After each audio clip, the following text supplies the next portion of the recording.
எனக்கு பலமுறை சந்தேகம் வருவதுண்டு. அண்ணன் அறநிலைத்துறை அமைச்சரையா இல்ல அன்பு நிலையத்துறையுடைய அமைச்சரா என்று கேட்கிற அளவுக்கு இந்து சமய அறநிலைத்துறையும் நம்முடைய வடசென்னை வளர்ச்சியும் அண்ணன் சேகர்பாபு அவர்களுக்கு இரண்டு கண்கள் மாதிரி. இப்படி மிகச் சிறப்பாக செயல்படுவதால் தான் நம்முடைய தலைவர் அவர்கள், முதலமைச்சர் அவர்கள் அண்ணன் சேகர்பாபு அவர்களை செயல்பாபு என்று எப்பொழுதுமே பாராட்டுவார். யாருக்கும் ஒன்றும் புரியல. மிகப்பெரிய ஒரு சர்ப்ரைஸ். மகளிருக்கு சர்ப்ரைஸ், எதிர்கட்சிகளுக்கு மிகப்பெரிய ஷாக்கு. கேட்டேன், என்னம்மா காதல் திருமணமா அரேஞ்ச் மேரேஜா? இல்லண்ணே காதல் திருமணம் தான், இப்ப அரேஞ்ச் மேரேஜ் ஆயிருச்சு. இப்படி அண்ணன் சேகர்பாபு அவர்கள் வடசென்னை பகுதியில் அடுத்தடுத்து திருமண மண்டங்களை கட்டிக்கொண்டே போகின்றார். அது மட்டுமல்ல, ஆயிரக்கணக்கான இளைஞர்களுக்கு திருமணத்தையும் அண்ணன் அவர்கள் நடத்தி வச்சிருக்கிறார். இப்படி தொடர்ந்து திருமணங்கள் நடத்தி வைக்கிறதுனாலதான் எனக்கு பலமுறை சந்தேகம் வருவதுண்டு. அண்ணன் அறநிலைத்துறை அமைச்சரையா இல்ல அன்பு நிலையத்துறையுடைய அமைச்சரா என்று கேட்கிற அளவுக்கு சிறப்பாக செயல்பட்டு வருகின்றார். அதை மீண்டும் நிரூபிக்கின்ற வகையில் இன்றைக்கு இந்த நிகழ்ச்சியும் இவ்வளவு சிறப்பாக ஏற்பாடு செஞ்சிருக்கிறார். அதற்காக நான் சேகர்பாபு அவர்களுக்கு என்னுடைய நன்றியும் பாராட்டுகள் வாழ்த்துக்களையும் மணமக்கள் அவங்களுடைய உற்றார் உறவினர்கள் சார்பாக நான் தெரிவிச்சுக்கிறேன். இந்து சமய அறநிலையத்துறை அமைச்சரும் இந்து சமய அறநிலையத்துறையும் நம்முடைய வடசென்னை வளர்ச்சியும் அண்ணன் சேகர்பாபு அவர்களுக்கு இரண்டு கண்கள் மாதிரி. அதனாலதான் இதுவரைக்கும் எந்த ஆட்சியிலையும் செய்யாத சாதனைகளை நம்முடைய 5 வருட திராவிட மாடல் ஆட்சியில அண்ணன் சேகர்பாபு அவர்கள் அறநிலையத்துறையின் சார்பாக செஞ்சிருக்கின்றார். சுமார் 5000 கோயில்களுக்கு குடமுழக்கு நடத்தப்பட்டிருக்கு. கிட்டத்தட்ட 9000 கோடி மதிப்பிலான கோயில் நிலங்கள் மீட்கப்பட்டிருக்கு. அதே போல வடசென்னையுடைய வளர்ச்சிக்காக இன்றைக்கு நம்முடைய முதலமைச்சருடைய வழிகாட்டுதலோட ரூபாய் 8000 கோடி ரூபாய் மதிப்பிலான பல்வேறு திட்டங்கள் இன்னைக்கு செயல்படுத்தப்பட்டிருக்கு. இன்னைக்கு நான் அப்படி வடசென்னை வளர்ச்சி திட்டத்தின் சார்பாக நிறைவு பெற்ற பல்வேறு திட்டங்களை இன்னைக்கு திறந்து வச்சிருக்கிற வாய்ப்பை பெற்றிருக்கிறேன். அதோட தொடர்ச்சியாக தான் இன்றைக்கு இந்த முதல்வர் திருமண மண்டபத்தையும் திறந்து வச்சிருக்கின்றேன். இப்படி மிகச் சிறப்பாக செயல்படுவதால் தான் நம்முடைய தலைவர் அவர்கள், முதலமைச்சர் அவர்கள் அண்ணன் சேகர்பாபு அவர்களை செயல்பாபு என்று எப்பொழுதுமே பாராட்டுவார். இப்ப இருக்கக்கூடிய நிலைமையில ஒரே ஒரு திருமணத்தை நாம நடத்தி வச்சா கூட நம்மளுடைய குடும்பத்துடைய சேவிங்ஸ் அத்தனையும் செலவாயிடும். அந்த அளவுக்கு திருமணங்கிறது இன்னைக்கு ஒரு செலவுக்குரிய விஷயமா மாறிடுச்சு.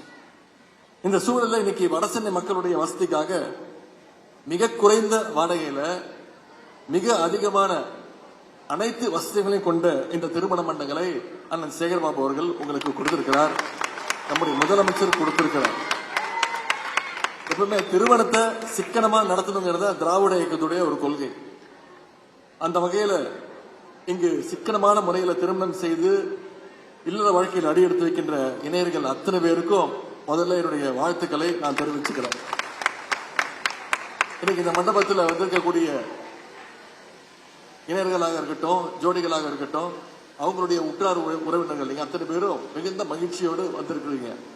அது குறிப்பா மகளிர் மிகப்பெரிய ஒரு மகிழ்ச்சியில் இருக்கின்றீங்க.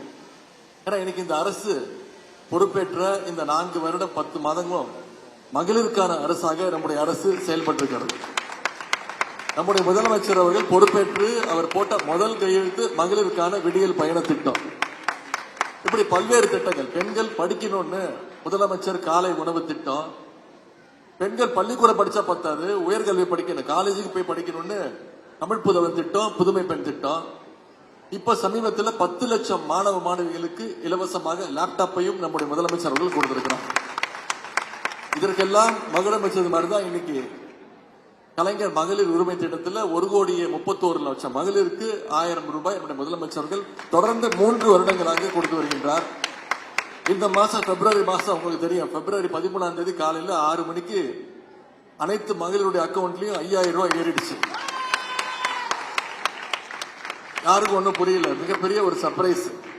மகளிருக்கு சர்ப்ரைஸ், எதிர்கட்சிகளுக்கு மிகப்பெரிய ஷாக்கு. முதலமைச்சர் அதுக்கப்புறம் தொலைக்காட்சியில தோன்று சொல்லிட்டார், எதற்காக கொடுத்திருக்கிறேன்.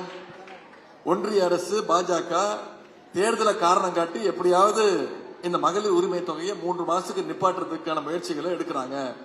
நீதிமன்றத்துக்கு போயிருக்கிறாங்க. மகாராஷ்டிரால இது மாதிரி தடுத்துட்டாங்க. ஆனா அதையெல்லாம் நான் முறியடிக்கிறேன். நான் 1000 ரூபாய் தானே நீ கொடுக்க கூடாதுன்னு சொல்றேன். என் மகளிருக்கு நான் 5000 ரூபாய் கொடுக்கறேன்னு 1,31,00,000 மகளிருக்கு 5000 ரூபாய். 3 மாசத்துக்கு மகளிர் உரிமை தொகை 1000, கோடை சிறப்பு தொகையாக 2000, 5000. அது மட்டும் இல்ல, இன்னொரு இனிப்பான வாக்குறுதி என்ன, மீண்டும் திராவிட முன்னேற்ற கழகம் ஆட்சி அமைஞ்சோடனே மகளிர் உரிமை தொகை 1000 ரூபாயில இருந்து உயர்த்தி 2000 ரூபாய் நான் கொடுப்பேன்னு முதலமைச்சருக்கு அறிவிச்சிட்டார். முதலமைச்சர் அக்கௌண்ட்ல கிரெடிட் பண்ணது 7 மணிக்கு. ஆனா நம்முடைய மகளிர் எல்லாம் 9 மணிக்கு போய் பேங்க திறந்து எல்லாம் எடுத்துட்டாங்க. அந்த அளவுக்கு ஒன்றிய பாஜக மேல நம்முடைய மகளிருக்கு அவ்வளவு நம்பிக்கை. ஏதாவது ஒரு காரணம் காட்டி வங்கியில் இருக்கக்கூடிய பணத்தையும் எடுக்காம செஞ்சிருவாங்களோன்னு அந்த அளவுக்கு நம்பிக்கை. எனவே இப்படி ஒரு சிறப்பான ஆட்சி, பல்வேறு திட்டங்களை செயல்படுத்துறதுனாலதான் இன்னைக்கு தமிழ்நாடு இந்தியாவிலே நம்பர் 1 மாநிலமாக 11.19% வளர்ச்சியோடு, ஆதாரத்தோடு சொல்றேன், நம்பரோட சொல்றேன், வளர்ச்சியோடு இன்னைக்கு ஒரு சிறந்த மாநிலமாக நம்முடைய அரசு செயல்பட்டு கொண்டிருக்கிறது. எனவே இந்த அரசு தொடரணும்னா இங்க வந்திருக்கக்கூடிய நீங்க வருகின்ற சட்டமன்ற தேர்தலில் மீண்டும் நம்முடைய திராவிட முன்னேற்ற கழகத்தை ஆட்சியில் அமர்த்துவீங்க அந்த நம்பிக்கை எங்களுக்கு இருக்கின்றது. இங்க திருமண வாழ்க்கையில இணைந்திருக்கக்கூடிய இணையர்களுக்கு நான் அதிகம் அறிவுரை கூற விரும்பவில்லை. சில பேர் காதல் கல்யாணம் வேற இருக்குன்னு சொன்னாங்க 10 பேர்ல. நீ இருக்கும்போது எனக்கு என்ன பயம்? சில பேர் இங்க எனக்கு பக்கத்தில் இருக்கக்கூடிய இணையரை கேட்கும் போது கேட்டேன், மணப்பெண்ணோட பேர் கீர்த்தனா. கீர்த்தனாவா? மணமகன் பேரு வசந்தராஜ். மிகுந்த மகிழ்ச்சியோட, அதிகமான மகிழ்ச்சியோட இருந்தாங்க. கேட்டேன், என்னம்மா காதல் திருமணமா அரேஞ்ச் மேரேஜா? இல்லண்ணே காதல் திருமணம் தான், இப்ப அரேஞ்ச் மேரேஜ் ஆயிடுச்சு அப்படின்னு மகிழ்ச்சியோட சொன்னாங்க. எனவே இதே மகிழ்ச்சியோடு இன்னைக்கு திருமண வாழ்க்கை அழைத்து கொண்டீங்க.